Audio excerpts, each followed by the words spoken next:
Azərbaycan Respublikasının Qida Təhlükəsizliyi Agentliyinin və Azərbaycan Memarlar İttifaqının birgə təşkilatçılığı ilə təhlükəsiz qidanın memarlığı mövzusuna həsr olunmuş konfrans keçirilib. Tədbirdə dövlət qurumlarının nümayəndələri, memarlar, şəhərsalma üzrə mütəxəssislər, qida sənayesi təmsilçiləri və akta yanında Məşvərət Şurasının üzvləri iştirak ediblər. Konfransın keçirilməsində məqsəd qida zənciri obyektlərinin milli və beynəlxalq standartlara uyğun olaraq planlaşdırılması, layihələndirilməsi və tikintisi ilə bağlı ən yaxşı təcrübələrin müzakirəsini və təşviqini təmin etməkdir. Tədbirin rəsmi hissəsində agentliyin sədri Qoşqar Təhməzli çıxış edərək dövlətin sosial-iqtisadi siyasətində şəhərsalma fəaliyyətinin xüsusi rol oynadığını vurğulayıb. O qeyd edib ki, əlçatan mənzil təminatı və dayanıqlı şəhər inkişafı dövlətimizin başçısı tərəfindən əsas strateji prioritetlərdən biri kimi müəyyən olunub. Bildirilib ki, bu kontekstdə 2026-cı ilin ölkədə şəhərsalma və memarlıq ili elan edilməsi, həmçinin Birləşmiş Millətlər Təşkilatı tərəfindən təşkil olunan Ümumdünya Şəhərsalma Forumunun 13-cü sessiyasının Azərbaycanda keçirilməsi vahid və məqsədyönlü yanaşmanın mühüm tərkib hissəsidir.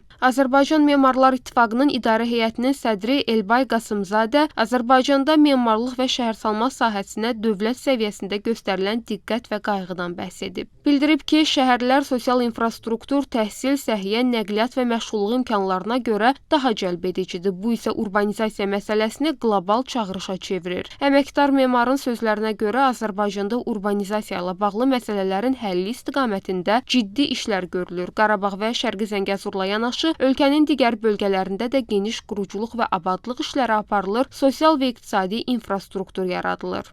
Daha sonra konfrans plenar hissə və plenar iclaslarla davam edib. Konfrans çərçivəsində təhlükəsiz qida mühitinin formalaşdırılmasında memarlıq və şəhərsalmanın rolu, müasir yanaşmalar və beynəlxalq təcrübə, eləcə də bu sahədə qarşıda duran çağırışlar müzakirə olunub.